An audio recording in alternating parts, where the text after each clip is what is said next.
Bien, alors donc on s'était intéressé aux origines de modification d'un mouvement et on avait caractérisé un système. Donc pour ça, on avait défini le système mécanique dont on allait conduire une étude et on avait caractérisé un mouvement pour savoir comment un mouvement pouvait être décrit par l'intermédiaire de sa trajectoire qui pouvait être rectiligne, circulaire ou bien plus généralement curviligne. Et puis par l'estimation de la valeur de la vitesse. Donc on avait vu comment déterminer une valeur de vitesse d'après des enregistrements. Et ensuite on s'était intéressé à la cause de modification du mouvement, ce qui nous avait conduit à introduire donc la notion d'étude mécanique par l'identification du système étudié. Ensuite, bien s'approprier le repère d'espace et le repère de temps, c'est-à-dire le référentiel qui nous permettait de conduire cette étude. Et puis, on avait analysé le problème d'un point de vue d'action mécanique et en réalisant un bilan des forces. Lors de ce bilan des forces, nous avons comme objectif de distinguer les différents types d'actions, actions à distance et de contact, actions que l'on avait modélisées par des forces connues, ou bien modélisées à partir de la représentation des actions de la situation dont on se faisait l'idée. Donc aujourd'hui, on va préciser l'action de gravitation, donc une action à distance particulière qui s'exprime à la surface de la Terre par l'intermédiaire du poids que l'on a vu en TP vendredi. Donc vendredi, nous avions vérifié l'expression du poids d'un objet à la surface de la Terre. Et donc aujourd'hui, on va introduire la notion de force de gravitation et voir comment cette force de gravitation, finalement, elle peut être assimilée au poids à la surface de la Terre. Donc pour cela, on va du coup s'intéresser à l'expression de notre force de gravitation.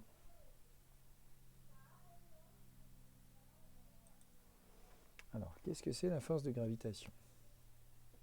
Donc, la force de gravitation, eh bien, c'est exercée par un objet massif. Donc, on prend un objet massif de masse grand M et un second objet de masse petit m. Et puis, on a donc entre les deux une action appelée force de gravitation, c'est-à-dire une interaction entre les deux masses. Cette force de gravitation, elle a la particularité d'être une action à distance entre deux masses. Et puis, on va préciser que cette force s'applique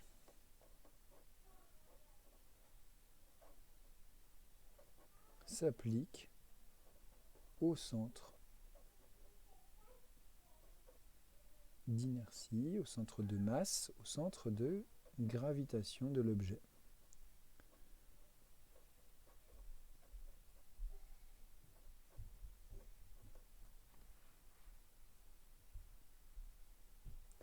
Donc ce centre de gravitation ça s'appelle aussi le centre d'inertie ou le centre de masse. Alors on reparlera de la notion d'inertie un peu plus tard dans ce cours. Alors centre de masse, c'est tout simplement le barycentre des masses de la masse considérée. Nous, on va considérer que c'est au centre géométrique de l'objet en supposant une masse qui est uniformément répartie. Alors si on applique ici, on prend un astre A et on l'applique sur un système S, eh bien on va appeler les centres de masse respectivement GS et GA, ce qui est plus simple. Et puis on va déterminer l'action de gravitation par le fait que c'est une attraction. Cette force, elle a comme caractéristique le fait d'être attractive. Et donc on va avoir une attraction entre les deux, c'est-à-dire que la force de gravitation va être orientée de telle façon à ce qu'elle traduise une attraction entre les deux. Alors, cette force, eh bien, elle s'exerce entre les deux objets à distance. Donc, l'action de cette force sera ici suivant la droite entre les deux objets. Ça, ce sera la droite, finalement, une droite d'action. Cette droite d'action, eh bien, on va pouvoir, sur cette droite, représenter notre force. Alors, cette force de gravitation, elle est attractive et on va représenter l'action de gravitation, notée F, exercée par le système A sur le système S. Donc cette force, elle est notée de la façon suivante, A sur S, pour dire que c'est la force exercée par A sur l'objet, ici notre système que j'ai appelé S. Cette force, elle est attractive. Ainsi, sa représentation va être un vecteur orienté par la droite vers le système qui attire. Ici, on a bien A qui agit sur S, donc on représente la force en S, et cette action, elle est attractive, donc A attire vers lui l'objet. Ainsi, on aura notre vecteur qui sera orienté du système vers A. Alors, il subira une action d'intensité égale à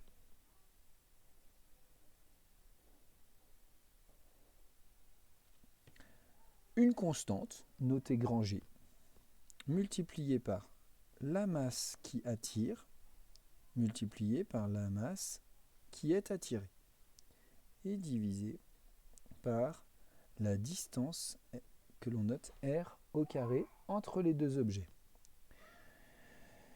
Alors ici, c'est donc la valeur numérique, donc en mathématiques, on note la norme. Donc ça, c'est la valeur de l'interaction de la force de gravitation, formule qui est à connaître. Et là, on va représenter notre vecteur A sur S. Alors, cette force de gravitation, maintenant, donc cette force de gravitation a été introduite par Newton pour répondre au problème que les physiciens ne comprenaient pas, n'arrivaient pas à expliquer, qui était le mouvement des planètes autour du Soleil.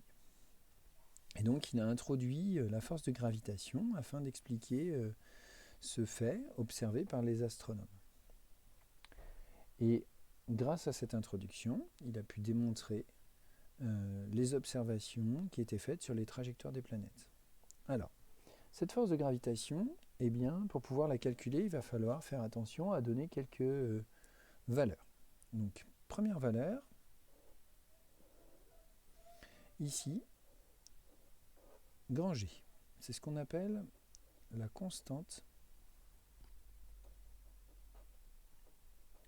de gravitation universelle.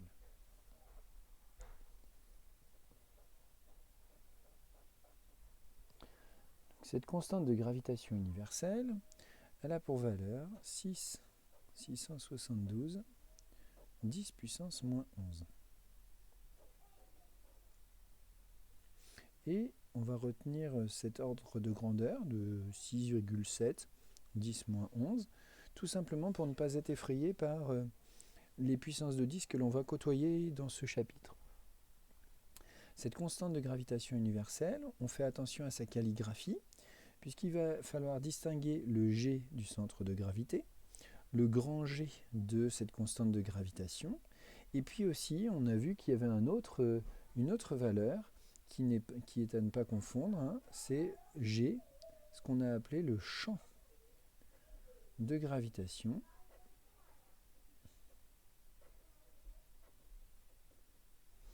Champ de gravitation qui est exprimé à la surface de la Terre. Donc par exemple, GT pour la Terre.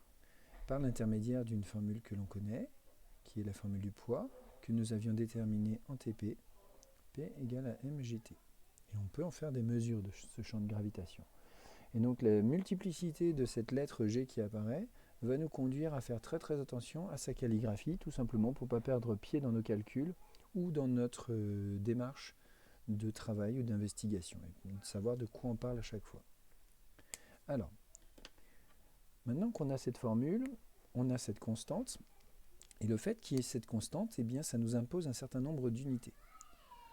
Ici, on a donc une action mécanique, et les actions mécaniques s'expriment en newton.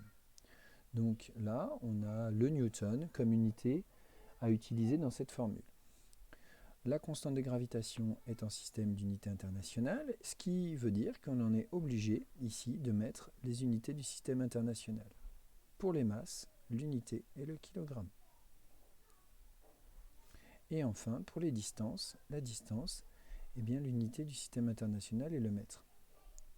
Alors, cette distance, on n'en a pas parlé, donc on va préciser la distance qui est ici. Pourquoi on donne cette distance avec la lettre petit r? Pourquoi pas la lettre petit d? Alors, c'est par rapport à la géométrie du problème. Ici, finalement, tous les objets qui se trouvent sur une sphère de rayon r, eh bien, vont subir la même action de gravitation. En fait, cette distance, ça définit à distance constante un lieu géométrique appelé la sphère autour de notre centre attracteur. Du coup, pour définir une sphère, on parle de son rayon, et le rayon, c'est donc la distance entre les deux centres de gravité ici.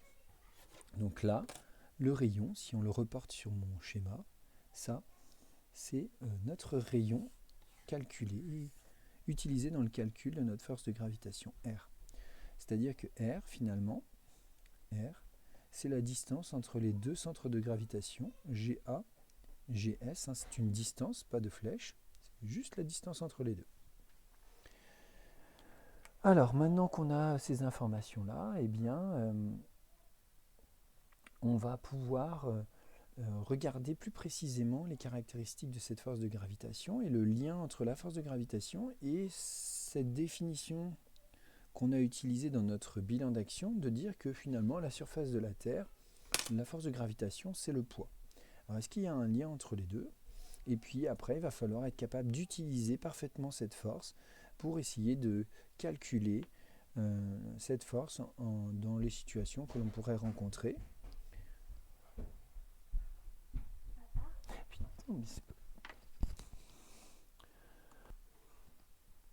Alors, on va passer à quelques applications. Donc, par exemple,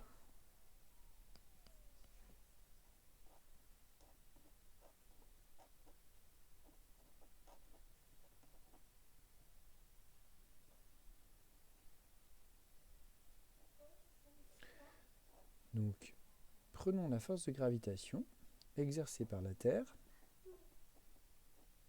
sur nous. Donc on va prendre un humain, je vais l'appeler H, tel que la masse de notre humain soit égale à, on va prendre un poids moyen, 75 kg. Alors, lorsque l'on va évaluer ceci, il va nous falloir un certain nombre de données. En physique, déjà, vous notez la distinction avec ce que j'ai écrit précédemment. La norme, finalement, on enlève juste le vecteur pour parler de l'intensité de la force. Donc faire très très attention à quand est-ce qu'on met un vecteur, quand est-ce qu'on n'en met pas.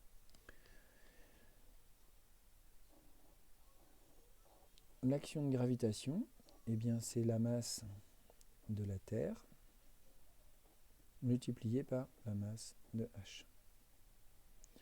Alors, moi j'aime bien, et divisé par la distance entre les deux au carré, moi j'aime bien mettre un grand M, un petit m, tout simplement pour que la distinction se fasse nettement dans la calligraphie. Après, vous pouvez mettre petit m de la Terre, petit m de H, comme vous le souhaitez. Alors, les données ici, masse de la Terre égale à donc 5,97,7 10 puissance 24 kg. Ensuite, on a le rayon de la Terre dont on va avoir besoin, égal à 6400, qu'on va approximer à 6,40 10 puissance 3 km. Kilomètres. Et puis, qu'est-ce qu'il nous faut d'autre? On a la masse de l'objet, la masse de la Terre, le rayon de la Terre et la constante de gravitation universelle, je la renote. 6,67 de 10 puissance moins 11 dans le système international. Alors là, vous pouvez mettre en pause et puis faire le calcul de cette action sur la Terre. Ensuite, on reprendra une autre action. Ça sera de calculer la force exercée par la Lune sur un astronaute qui serait situé donc à la surface de la Lune. Donc là, données complémentaires, la masse de la Lune et puis le rayon de la Lune.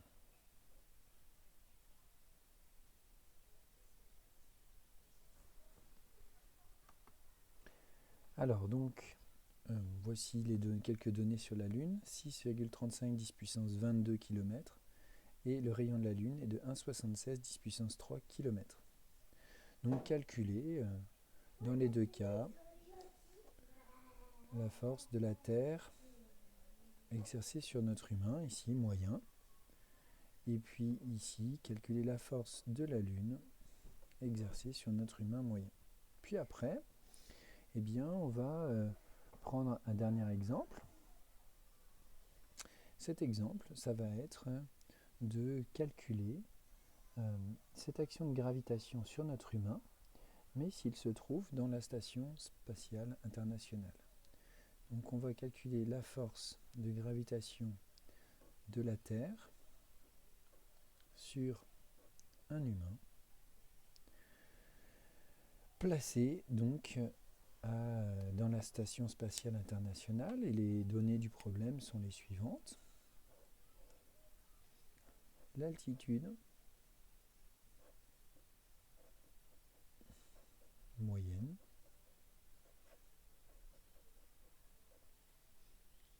de l'ISS.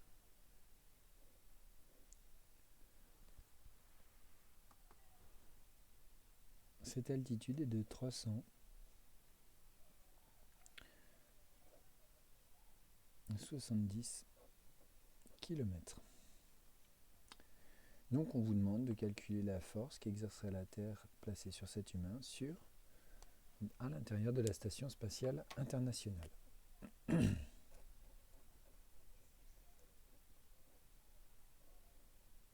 On peut réutiliser les données précédentes évidemment pour avoir donc les informations utiles pour conduire notre étude. Hop. Donc 3 situations.